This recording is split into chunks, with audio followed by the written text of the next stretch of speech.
In the second video, I will focus on more advanced skills in Excel. Okay, now I'm going to show you how to use conditional formatting in order to help you find the teaks and skills that you may need to review whole class or small group with your students. So first you need to decide on what is your cut point criteria. What percentage of proficiency in your course or class period would you consider a whole group review versus a small group review? And for this purpose, I'm going to go ahead and use just 70%. So I'm going to select all of my course averages, and I'm going to go right here while I'm on the Home tab. If you're not on the Home tab, you have to go back to it. And I'm going to click here, Conditional Formatting. And what this allows me to do is it allows me to format cells based on a set of rules that I determine. So I'm going to go here to New Rule, and I want to format cells that contain, and I want the cell value, and this is where I can decide if it's between or if it's equal to or greater than. I can set those rules. So I want greater than or equal to.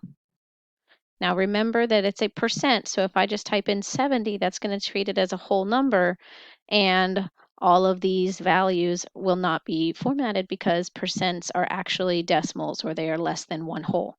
So I want to set that either as 70%, or if you remember your decimal conversions, 0.7, and this is where I decide what is the formatting that I want it to do. So I click Format, and I want it to fill my cell.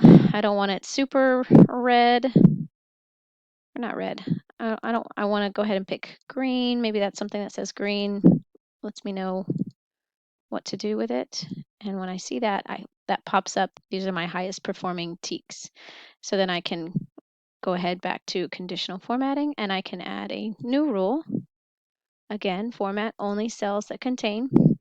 And this time I want it to be, we'll do between, because maybe I want to distinguish between the 50 to 70% teaks versus the less than 50% teaks. So we'll do between 0.5 and 0.7.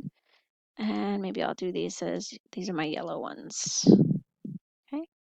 And then again, conditional formatting, new rule, format only cells that contain. This time I want it to be less than, and we'll do less than 0.5 this time. And these are my serious fire engine red ones, but I don't want it to be that bright. It's really difficult to see, so custom, and make it a little bit lighter. Trust me, it doesn't print very well, and it's not very good on your eyes. So that's one way that I can use Excel to help find the different skills that I want to review and at which level. Okay, now I'm going to show you how to do a basic data sort. And for this procedure, I'm going to be using the intentional intervention by student export. Now, I exported it with scores already sorted from highest score down to lowest score, and I did that while I was still in Aware. But let's say you didn't do that, or let's say you wanted to resort it by a different criteria, maybe by lowest score to highest score. I want to select all the data that I want included in the sort. So for example, I don't want the TEKS or their name, the column header, student name, raw score. I don't want any of that included in my sort. I want it to stay where it is.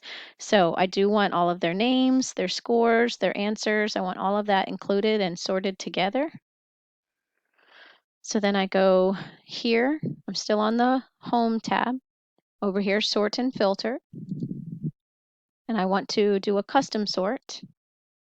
So I want to tell it exactly what to do. Notice that when I did that, it automatically unselected my first row. That's because it's assuming that I have a header row that I don't want to include in that data, but I want to tell it it doesn't have headers so that it will include that row in my data. So I want to go ahead and sort by their score, which is column C. And then I have to decide which order to do it in. I can sort largest to smallest, smallest to largest. So right now it's in largest to smallest, so I want to resort it by smallest to largest and get those lower performers maybe up at the top. And it automatically sorts all of that information based on the percent score. And it kept all of their data over here.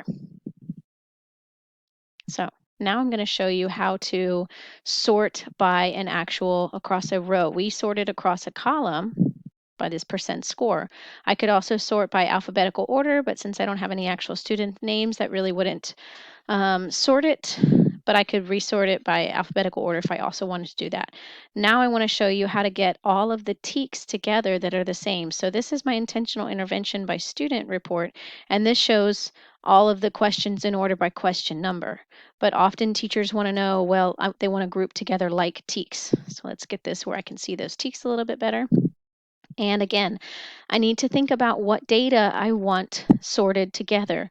I don't want any of these to change. I don't want the order the students are listed in to change, but I do want the question numbers to change, the order of those, along with the reporting category. And I want the teaks to change order. And I also want all of their questions, answer choices for each question to all of that to change the order to be included in the sort. Okay. I do the same thing, sort and filter, custom sort.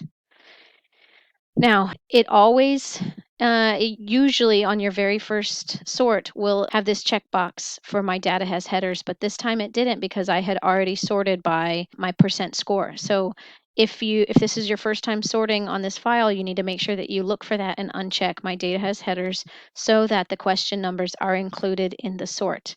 Now, this is going to be different. Right now, the default option is to sort by columns, but I need to actually go to options.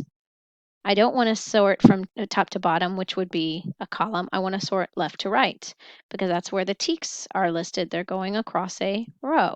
So it noticed that it changed that. And I want to sort by the teaks are in row 5. So let's sort it row 5. Values, it's A to Z or Z to A because it's a text file. And press OK.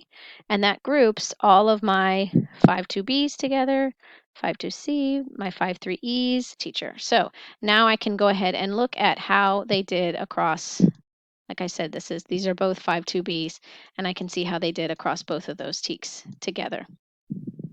Now I'm going to show you a tool in Excel in order to help you find the students that need support on individual questions based on their types of answer choices. And so the thing that I'm going to show you how to do is to apply a filter. Now what I want to do is I want to filter everybody based on this question and the type of answer choice that they made.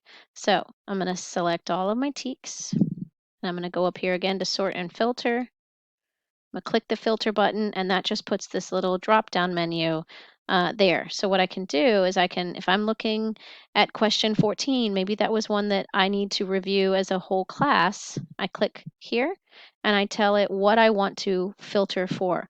I don't want to see the people that chose the correct answer. That plus sign for H means that it's the correct answer.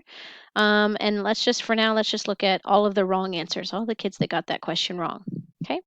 Then I can go ahead and decide, I want to only look at F. Maybe F was one of my big distractors for my class. And then now I've got my small group for kids that made the same type of mistake together. They all chose F, whatever that mistake was. And I can click select all again, and then I can view all of my answers again. So that was filtering for mistakes on one question, but maybe you noticed that, for example, 5-3K was not a very good teak for the class or for the group of students in this grade level. So let's go ahead and find all the students that are struggling with that particular teak. And I'm going to get rid of my correct answer. And then I go to my next question. You see the little filter button is active right there. I go to my next 5-3K, and I want to get rid of all of the correct answers. There's my plus sign. That's the correct answer since this was a numerical response. And I've got all of the students who struggled overall with this teak. They got both answer choices incorrect. And I could further drill down if I wanted to see just the ones that got D and missed the second one. I can change my mind and just look at the ones that chose B and got the second one wrong. But point is, you see that both of these have that filter, and so it's applying a filter to both of them. They have to have this answer choice and these answer choices in order to display. It's not an or when you apply two filters at once, it's an and kind of situation. So that's the end of the basic and more advanced tools in Excel that you can use for data analysis.